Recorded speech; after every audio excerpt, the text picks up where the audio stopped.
que tu vois sur l'écran, c'est ce qu'on appelle une mémoire synthétique. C'est peut-être, moi en tout cas j'en suis persuadé, ce qui peut sauver les consultants SEO.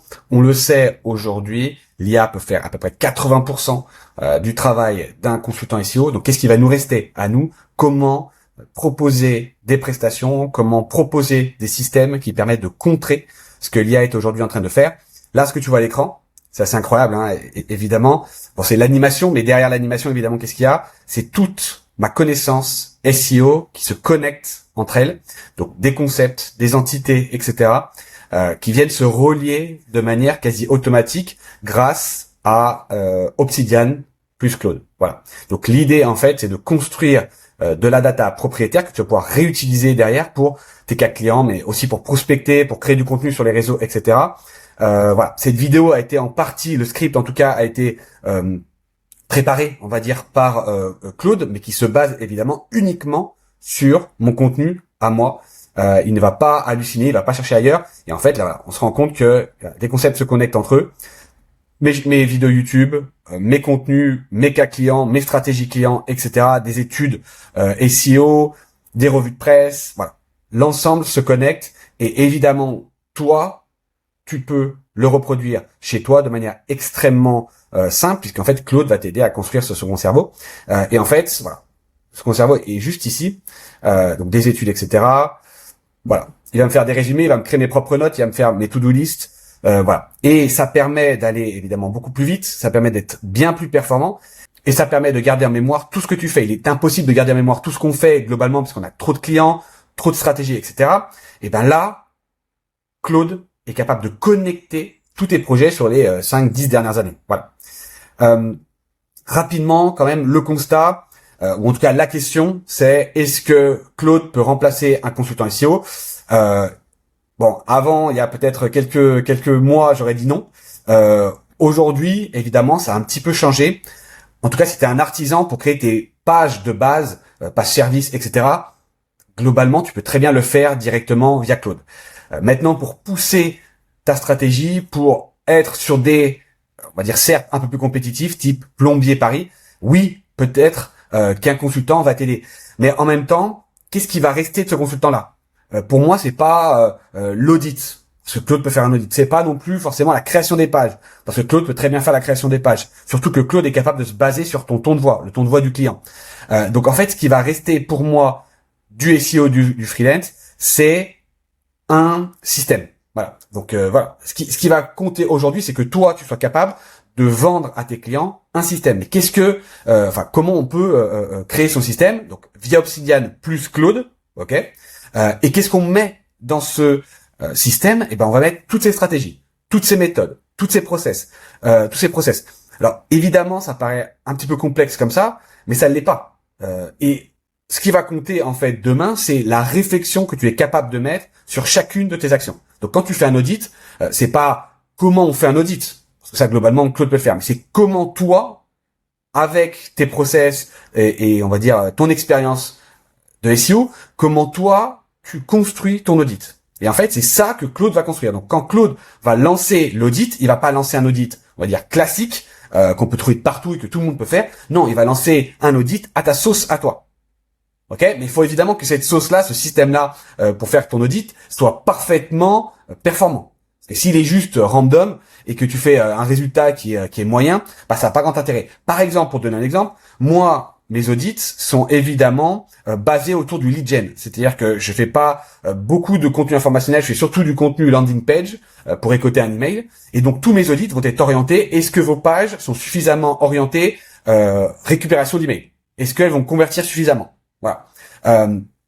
Toi, tu fais peut-être autre chose. Toi, tu es peut-être spécialisé sur la niche des avocats. Et donc, toi, ton audit va être orienté sur tout ce qui va être les lois, etc. Je sais pas, tu vois. Il faut que tu adaptes, évidemment. Mais donc, demain, les entreprises vont acheter ton système, toi, et non pas quelque chose de, on va dire, généraliste. OK? Donc, évidemment, il y a des patterns. Quand on fait un audit, on va regarder s'il y a des HN, etc. Mais derrière, c'est qu'est-ce que toi, tu peux apporter sur cet audit. Et Claude permet de le faire. OK? Parce que Claude permet de personnaliser le système qu'on va vendre, proposer à nos clients. La même chose sur la recherche de mots-clés. Typiquement, moi, j'ai un workflow mots-clés qui est personnalisé.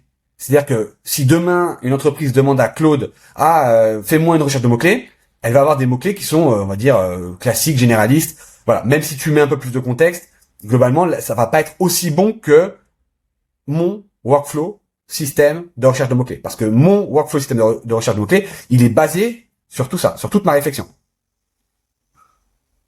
Ok? C'est-à-dire que c'est mon système, ma réflexion à moi que tu vas acheter. Donc il faut évidemment que ton workflow soit hyper performant, parce que s'il n'est pas performant et qu'il est aussi performant ou autant performant que la moyenne, bah en fait ils iront vers Claude. Parce que Claude ça coûte 20 ou 90 euros par mois. Ils iront pas vers toi qui facture X milliers ou centaines d'euros par mois. Donc l'intérêt c'est évidemment que tu vendes de la performance et un système qui soit basé sur des réussites clients. Tu vois, si moi je construis mon système autour, on va dire d'une stratégie lead gen décisionnelle, c'est-à-dire que les personnes arrivent sur la page et font une action sur la page plutôt que juste lisent un article, et ben évidemment il faut que tout ce que je construise soit orienté vers ma réflexion, vers ma vision du SEO. Ça peut pas être un truc généraliste. Le généraliste c'est Claude déjà, qui le fait déjà extrêmement bien.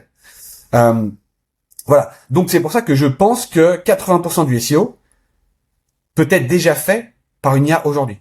En tout cas, la commodité, tout ce qui est commodité, tout ce qui est base. Voilà, créer une page service, on n'a pas besoin d'un SEO pour trouver. Maintenant, évidemment, toi, il faut que tu te focalises, sur les 20% restants. Qu'est-ce que toi tu peux apporter? Donc la personnalisation, de la data, du contexte, voilà, la possibilité de créer un système personnalisé pour chaque entreprise. Alors, c'est qu'est-ce que toi tu peux apporter de plus que l'IA, et non pas faire mieux que l'IA, parce que demain l'IA fera toujours mieux que toi. Donc en fait c'est pas prendre de l'avance, c'est qu'est-ce que l'IA ne peut pas faire. Et ben c'est cette réflexion, c'est cette data propriétaire, c'est ce système que toi tu as construit, parce que l'IA ne connaît pas, tu vois, toute ta réflexion, toutes tes process, etc. L'IA va se nourrir de la moyenne. Mais la moyenne, globalement, elle est moyenne, elle est pas très très bonne. Donc ce qu'il faut que tu fasses toi, c'est que tu construises un système orienté, construit sur des choses qui fonctionnent chez tes clients. Voilà.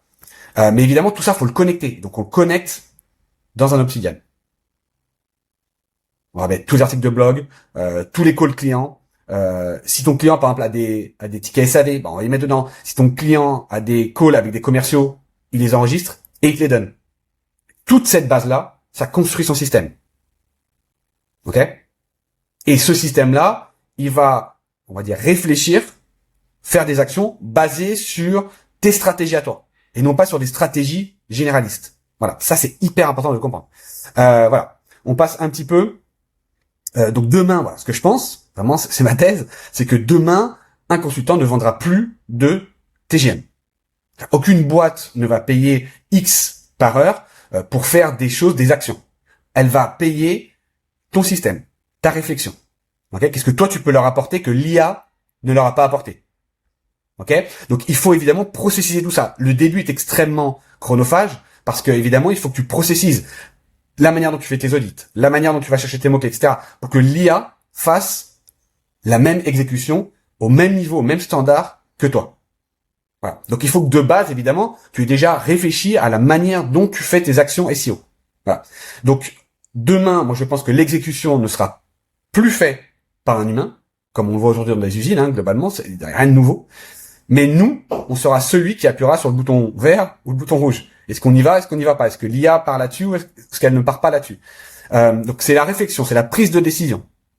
Voilà. Et imaginons que demain, toi en tant que SEO, tu ne prends plus de décision, mais que ce soit ton IA qui prenne une décision, là c'est pas grave, parce qu'en fait c'est toi qui auras construit cette IA qui prend une décision. Donc dans tous les cas, tu seras propriétaire de cette IA. Alors, pour moi, c'est ce qui peut évidemment, c'est l'évolution naturelle de ce qui va se passer. Les boîtes ne voudront plus payer au TJM.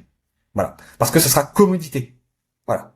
Je pense, évidemment, c'est ma thèse. Je dis pas que j'ai raison. Mais je pense qu'il faut, en tout cas, préparer toutes ces actions, les mettre en local, sur son PC, pour avoir, tout ça, en fait, en mémoire. Pour avoir processisé tout ce qu'on fait, parce que demain, la moyenne ne sera plus acceptable. Voilà. Et ce qui est très bien d'ailleurs. C'est une très bonne chose, évidemment.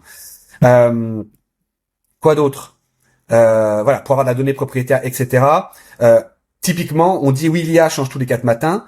Mon système, mes stratégies sont les mêmes quasiment. Évidemment, ça a évolué parce qu'il y a l'IA qui est arrivée, il y a les stratégies qui ont évolué, etc. Mais c'est quasiment la même réflexion depuis 6 ans. C'est-à-dire que depuis très longtemps, je fais à peu près 20% d'informationnel et 80% de landing page. Ça, globalement, ce type de mots-clés-là, ça n'a pas trop changé depuis 6 ans. C'est la manière dont on va trouver ces mots-clés-là qui vont changer.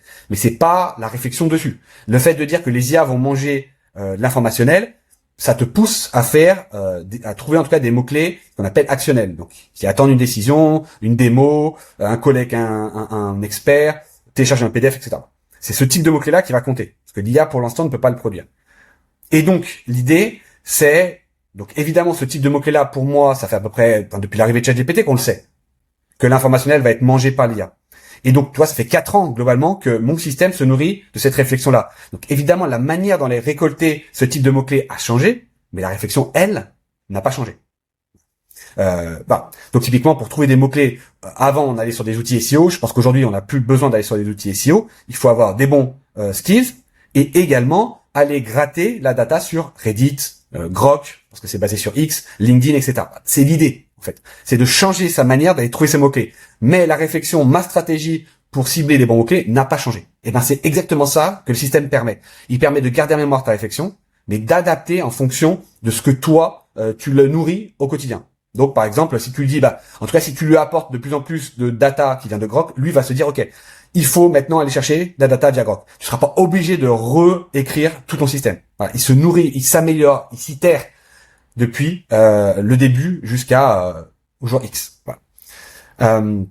Je pense qu'en fait, ce système-là va permettre de créer des mini consultants juniors. Donc toi, tu seras le consultant senior qui aura sous ses ordres des mini consultants juniors qui seront finalement des consultants IA. Voilà. Et donc il faut construire ce système, il faut le nourrir dès maintenant. Parce que si tu le nourris pas dès maintenant, tu seras incapable d'avoir des juniors qui seront de qualité, qui font du travail de qualité. Oui, tu en auras peut-être, oui, tu auras des agents sous tes ordres, mais qui seront absolument pas qualitatifs. Ok ? Pourquoi ? Parce qu'en fait, il va se nourrir de la moyenne, tu n'auras rien processisé, et donc il va regarder ce qui se fait déjà. Aujourd'hui on met des skills sur Claude, mais globalement les skills, tu peux les trouver sur Vercel.io. Donc il y a déjà des skills SEO qui sont gratuits. Mais évidemment, c'est des skills qui sont moyens. Ah, c'est pas des skills qui sont très qualitatifs. Si je te montre rapidement mes skills, tu vois, c'est des choses qui sont extrêmement... C'est toute ma réflexion, c'est toute ma pensée. Tu vois, c'est pas 2-3 lignes. C'est pas, ça te dit pas, va regarder la structure HN, s'il y en a pas, tu lui dis c'est pas bon. Oui, mais ok, ça c'est de la commodité.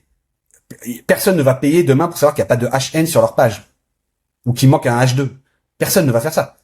Claude le fera déjà. Donc qu'est-ce que toi, tu vas apporter? Eh ben, il faut que tu aies construit un workflow audit. Ok? Basé sur ta réflexion, etc. Je le redis, mais c'est important. Avec donc des juniors qui travailleront pour toi. Voilà. Ça n'empêche pas qu'il faudra toujours des consultants, mais ce sera des consultants seniors qui viendront piloter ces consultants juniors qui seront pour moi des IA. Voilà. Et si toi tu es un consultant junior SEO, eh ben il va falloir que tu montes en compétences. Et comment? En construisant des consultants juniors qui soient meilleurs que toi, ou en tout cas qui fassent des tâches que toi tu ne peux pas faire en même temps. Et comme ça, derrière, tu vendras ton système et donc tu orchestreras tout ça, même si tu es un consultant junior. C'est pas grave, parce qu'en fait, tu auras des consultants qui travailleront pour toi. Voilà. C'est pas la mort des consultants juniors, pas du tout. C'est simplement que moi, en tant que consultant senior, mes IA seront meilleurs que toi, mais évidemment, donc je vendrai ça peut-être à un autre prix que toi. Voilà. Donc tu restes un consultant junior avec des consultants juniors qui travaillent avec toi. Voilà. Et donc tu monteras en compétences et ensuite tu seras un consultant senior avec des juniors ou peut-être même des consultants seniors IA qui travailleront pour toi. Mais il faudra toujours monter en compétences, il faudra toujours alimenter ton système. Ça, c'est hyper important. Donc voilà, je l'ai déjà dit, mais pourquoi les boîtes ne paieront plus à l'heure? Parce qu'en fait, elles iront sur Claude. Elles iront sur Vercel, prendre des skills SEO, qui travailleront pour ces boîtes-là. Voilà. Et elles arriveront à un plafond de verre, qui sera en fait la moyenne. Donc elles auront leurs pages de base qui seront travaillées, même très bien optimisées certainement, mais ça ne suffira pas, puisqu'en fait, tout le monde fera ça demain. Voilà. Et donc elles auront besoin d'un nouveau système, d'une brique supplémentaire, qui sera ton système à toi, qu'elles viendront implémenter directement sur leur Claude. on le verra dans d'autres vidéos, mais l'idée, évidemment, c'est qu'il faut deux choses. Il faut des skills, qui est une description d'une tâche précise, comment je fais cette tâche-là, je dis à Claude, tu fais de cette manière-là, donc les skills qu'on vient de voir ici. Et puis après, il y a tous les workflows. Les workflows, c'est comment construire toute une tâche, toute une action SEO avec ces skills. Donc typiquement, un audit SEO, il y a plusieurs actions, donc plusieurs skills, et le workflow comprend tous ces skills-là. Donc il faut que tu expliques à Claude comment il doit orchestrer toutes tes skills pour remplir son workflow. Voilà. Là, ça te paraît peut-être un peu compliqué, ça l'est pas du tout. Mais voilà. En fait, un skill, c'est la manière dont toi, tu opères une action. Et le workflow, c'est comment tu orchestres toutes ces actions entre elles. Ben ça, c'est deux choses qu'il faut expliquer à Claude. Donc on verra ça dans d'autres vidéos. Si ça t'intéresse, dis-le moi en commentaire. Et j'espère qu'en tout cas, ça t'aura fait avancer ta réflexion. Il ne faut pas se stresser. Tout va bien. Mais évidemment, il faut mettre de l'IA dans ces process et il faut créer une sorte d'assistant SEO pour être plus performant. On peut pas se souvenir de tout, on peut pas être bon tous les jours et donc il faut que l'IA vienne combler en fait toutes les erreurs qu'on peut faire, qu'elle vienne nous assister dans parfois quand on oublie un projet, on oublie qu'une stratégie a fonctionné, lui va faire tous des liens entre toutes tes stratégies. Voilà. Si cette vidéo t'a plu, petit j'aime, très bonne journée, God bless.